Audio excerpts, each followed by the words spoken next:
जय माता दी। साथियों, हम अभी मौजूद हैं श्री माता वैष्णो देवी कटरा रेलवे स्टेशन के ठीक सामने।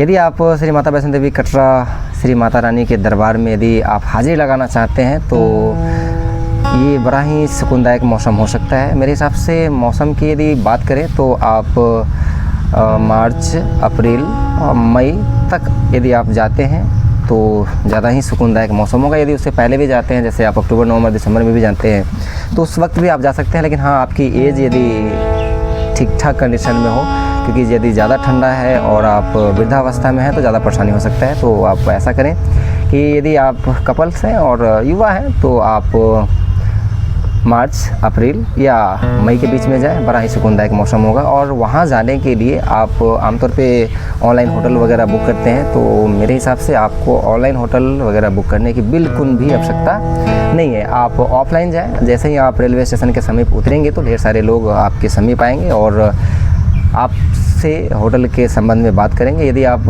थोड़ा इधर उधर खुद से ढूंढना चाहें तो और ज़्यादा सस्ता मिल सकता है। आमतौर पे नॉन एसी जो रूम है वो 800 और एसी रूम है जो 1000 से लेकर के 1300-1400 के बीच में आसानी से मिल सकता है। यात्रा करने के समय यदि आप ठीक ठाक हैं, कंफर्टेबल है, तो आप पैदल मार्ग से यात्रा कर सकते हैं। यहाँ आप देख सकते हैं भूस्खलन क्षेत्र लिखा हुआ है। यहाँ आसपास में स्लाइडिंग होती रहती है, तो बरसात के दिनों में स्लाइडिंग की खतरा ज़्यादा बढ़ जाती है। युजमी भी था जो आपने अभी जस्ट देखा, जो रास्ते में कचरे ना फैलाने के लिए है। आप रास्ते में कचरे ना फैलाकर युजमी में डालें।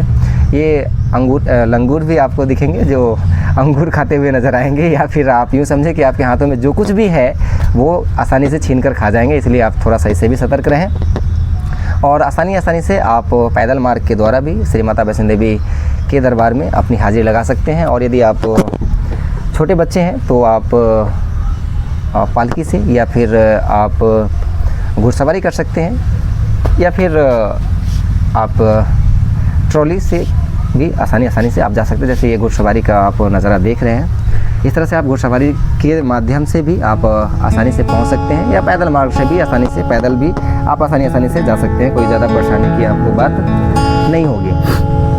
अब जो मेन बात है, आप यात्रा के दौरान जो कुछ भी हो सकता है उसके बारे में संक्षिप्त में आपको बता दे रहा हूँ। जैसा कि आपने होटल बुक कर लिया, ऑनलाइन बुक नहीं करना है, आपको ऑफलाइन बुक करना है, पास में जाकर बुक करना है। उसके बाद यदि आप कम से कम कपड़े लेकर ऊपर जाएं तो ज़्यादा बेहतर होगा।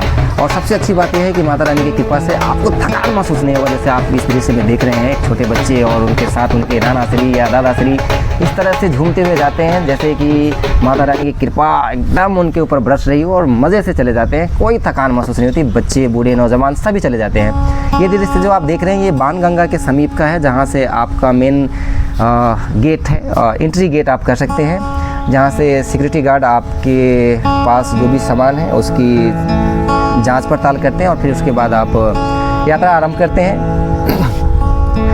मुझे लगता है कि आप अभी देखिए, फ़िलहाल आपके आंखों के सामने जो ये खूबसूरत नज़ारा है वो है माता वैष्णो देवी के दरबार का, जो कि थोड़ा दूर से लिया गया है, जो कि काफ़ी शानदार है और बेहद ही सुकूनदायक है।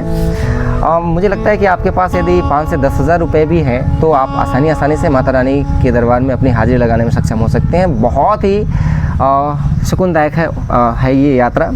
आप कम से कम पैसों में भी माता रानी के दरबार में जाकर अपनी हाजिरी लगाकर अपने मनोकामना को पूर्ण कर सकते हैं। जब आप यहाँ आएंगे तो आपको माता वैष्णो देवी के मंदिर के ठीक ऊपर ये खूबसूरत सा नज़ारा दिखेगा, जो कि पहाड़ों के बीच बादलों का उमड़ना आपको ज़्यादा सुकून देता है। और ये रात्रि का तस्वीर है, रात्रि का जो पिक था वो था माता वैष्णो देवी का, जो कि मैंने इसे भैरवनाथ के मंदिर के आसपास से खींचा था।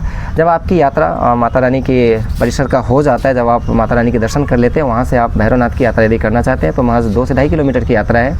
यदि आप यंग हैं तो मुझे लगता है कि 2 घंटे के अंदर में आप अपनी यात्रा संपन्न करके फिर वापस परिसर तक आ सकते हैं। और एक बार फिर से मैं दोहराना चाहूँगी कि जितना कम से कम सामान हो आप उतना कम से कम सामान लेकर जाएं तो ही ज़्यादा आपकी यात्रा कंफर्टेबल होगी और आप आसानी से यात्रा कर सकते हैं। यहाँ ई रिक्शा कार भी मिलता है, जो कि महज 300-350 के बीच में आप आसानी से बुक कर सकते हैं। और परिसर से आप अर्धकुमारी से परिसर तक जा सकते हैं, या फिर आप वहाँ से आप आगे जाना चाहें भैरवनाथ की तरफ, तो आप घोड़सवारी करके जा सकते हैं।